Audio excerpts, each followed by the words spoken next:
Olá, meu irmão, minha irmã. Domingo, solenidade de Pentecostes, e viva e venha o Divino Espírito Santo sobre cada um de nós. Uma alegria estarmos juntos aqui para a nossa homilia diária. Eu quero refletir com você a palavra de Deus esse final de semana, né?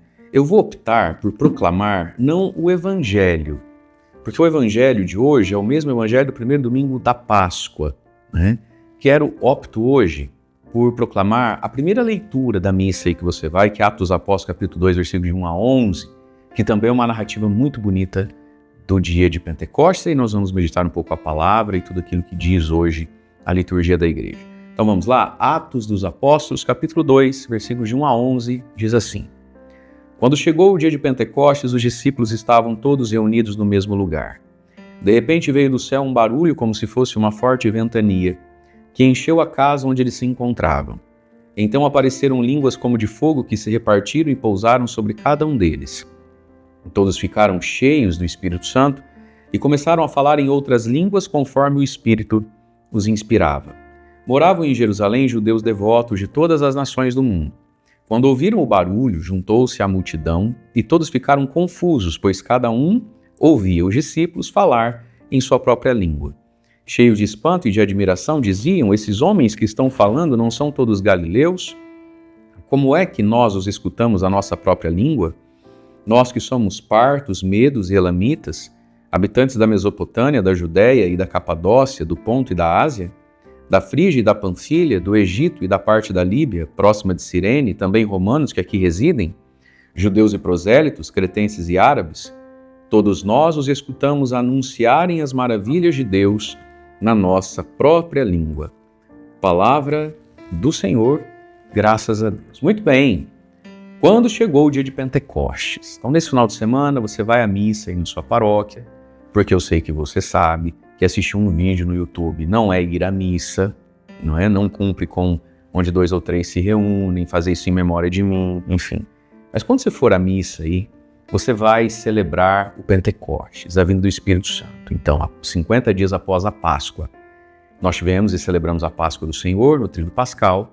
Tivemos 50 dias de catequese que a igreja fez para nós todos os dias, com a primeira leitura sempre do Atos dos Apóstolos, o Evangelho sempre um trechinho do Evangelho de São João. E ao longo desse tempo nós fomos vendo como Jesus ressuscitado está no mundo. Ele está no mundo através do Espírito Santo derramado. E a pessoa do Espírito Santo nos é dada, né, no dia de Pentecostes, para a nossa santificação, para a evangelização do mundo, para a edificação da igreja. O pano de fundo da festa de Pentecostes era uma festa que havia na fé judaica, o Pentecostes. 50 dias após a Páscoa, lá de Moisés, que eles passam no Mar Vermelho, no Antigo Testamento, 50 dias após aquilo, Moisés sobe ao Monte Sinai, e ali acontece uma epifania, uma manifestação poderosa de Deus. E Deus concede a lei, a tábua, dos 10 mandamentos ao povo. E aí, com o passar do tempo e dos séculos, o judaísmo organizou, então, para celebrar 50 dias após a travessia do Mar Vermelho, para agradecer a Deus que quis dar a lei, a festa de Pentecostes, que coincidia também com o tempo das primeiras colheitas. É por isso que todas essas raças, esses povos, estão em Jerusalém, para levar a oferta das primícias da colheita. O primeiro fecho, né, vai ser dado no templo, vai ser dado a Deus. Então, Deus que dá a lei, Deus que dá a terra, o pão de cada dia, eles associam essas coisas para celebrarem a Deus. Sobretudo, então, e fundamentalmente, a doação da lei de Deus, né? Deus que quer falar conosco, Deus que nos dá 10 mandamentos para a gente ser feliz, abençoado e amigo de Deus. Isso merece ser celebrado. Os mandamentos de Deus não são coisas que nos sufocam, são coisas que nos filiam e religam a Ele. Muito bem, o outro plano de fundo ainda da festa de Pentecostes, está aqui no entremeio, né? É a questão da Torre de Babel, né? A confusão das línguas. O homem que quer entrar no céu, construir uma torre, Deus confunde as línguas. E estamos aqui então, 50 dias depois, na igreja, no cenáculo, está Maria, mãe do Senhor, os apóstolos, os discípulos, Judas Iscariotes não, né? Mas estão ali os apóstolos, com Matias, né? Que substitui Judas Iscariotes, e mais uma pequena multidão, por volta ali de umas 150 pessoas, na sala do cenáculo, orando e rezando desde o dia da ascensão, por 9 dias, esperando o cumprimento da promessa de Jesus. João Batista batizou com água, vocês serão batizados com o Espírito Santo. E agora eles estão aqui, e chega então o dia de Pentecoste, todos reunidos no mesmo lugar, vem do céu um barulho, tudo estremece, como lá no Monte Sinai para Moisés, mas agora não é dado uma tábua, não é dado 10 dizeres. Agora é infundido no coração um fogo de amor. Apareceram línguas como que de fogo, se repartem, pousam sobre a cabeça de cada um deles. E para que o Espírito Santo de Deus vem então? Vamos lá. Ficaram cheios do Espírito Santo, começaram a falar em outras línguas. Veja. E aí todos ficam surpresos. Eles escutam aquele barulho, a sequência da leitura, e vão dizer, parece que esse povo está bêbado, que piseiro é esse, né? Como é que nós, e aí vai dizer, pardos, elemitas, como é que a gente escuta esse povo falar na nossa própria língua? Aqui é o dom das línguas. Nesse texto, não está o dom da oração em línguas, lá de Romanos 8, 28, o orar em línguas, o orar no Espírito. É um dom, existe, mas ele não está expresso nem justificado aqui.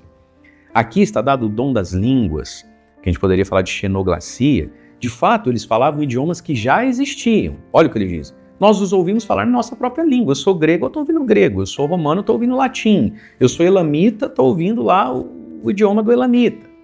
Então, eles falam línguas que eles não entendem, mas línguas que já existem.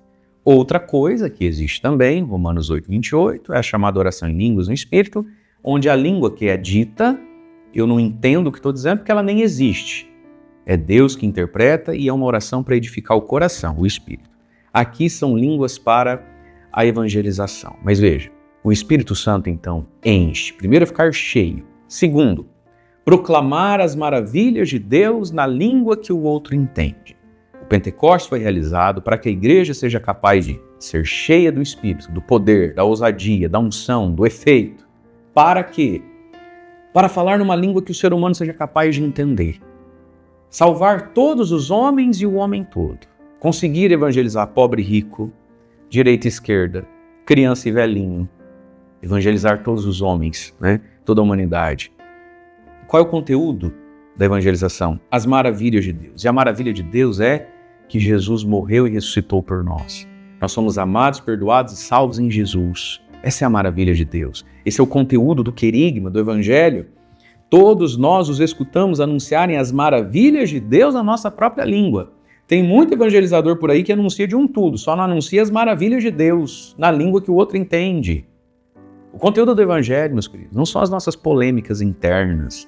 O conteúdo do Evangelho, o fruto do Pentecostes, não são os nossos milindres, são as maravilhas de Deus. O Espírito Santo é dado para que falemos as maravilhas de Cristo de um jeito que o outro consiga entender.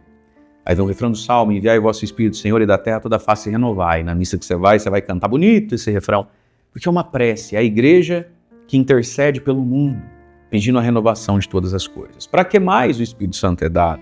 Para formar a igreja e sustentar a fé. Aí vem a segunda leitura da carta de Paulo aos Coríntios, irmãos. Ninguém pode dizer Jesus é o Senhor a não ser no Espírito Santo. Há diversidade de dons, mas um mesmo é o Espírito. Diversidade de ministérios. A cada um é dada uma manifestação do Espírito, vou grifar com o meu verde palmeiras, em vista do bem de todos, em vista do bem comum. E aí ele continua. Batizados num único Espírito, formamos um único corpo, a igreja, e todos nós bebemos de um único Espírito. Pois bem, ninguém pode dizer Jesus é o Senhor, senão pelo Espírito. O Espírito move a fé, suscita a fé, sustenta a fé. E vai ser o versículo, a gente tem que pedir, Espírito Santo, visita ele, visita aquele, visita ela. Derrama fé.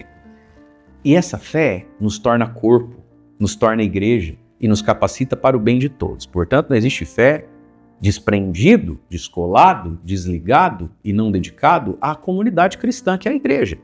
O Espírito Santo vem, sustenta a fé, coloca na minha boca a profissão da fé, Jesus é o Senhor, creio em Deus Pai Todo-Poderoso, Criador do céu e da terra, em seu Filho Jesus Cristo, nosso Senhor, que foi concebido pelo Espírito Santo, creio na Santa Igreja Católica, o creio da missa, para que eu seja corpo e esteja disponível ao bem do corpo, com coragem e generosidade.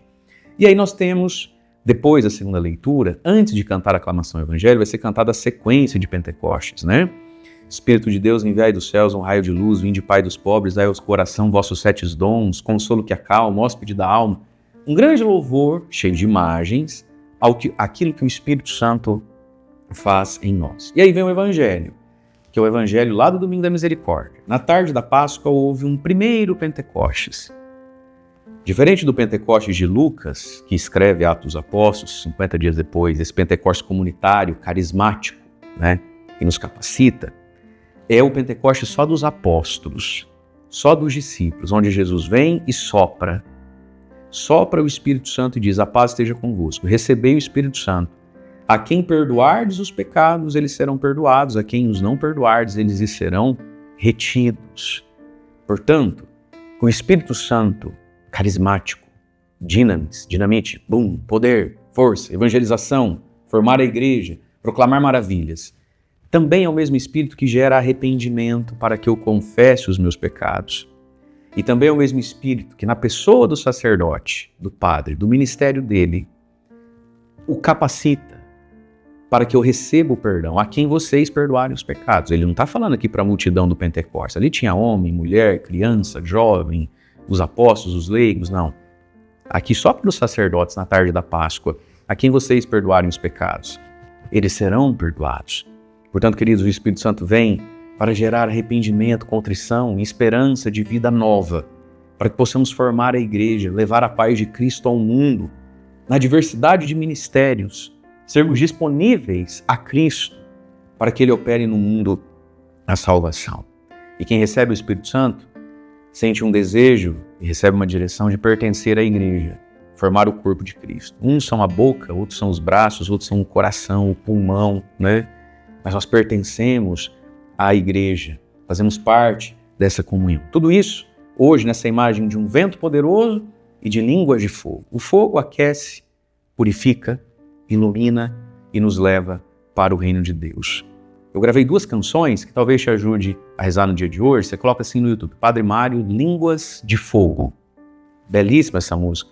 A invocação às línguas de fogo do Espírito Santo. E tem uma outra, o Espírito Santo também, que fala do entrar no reino. Você coloca assim, Padre Mário, Poder do Alto. Essas 2 músicas, Línguas de Fogo, Poder do Alto. Quem sabe para te ajudar a rezar no dia de hoje e que todos nós tenhamos um santo e vivo, poderoso Pentecostes que nos capacite para toda boa obra. Deus abençoe você. Em nome do Pai, do Filho e do Espírito Santo. Amém.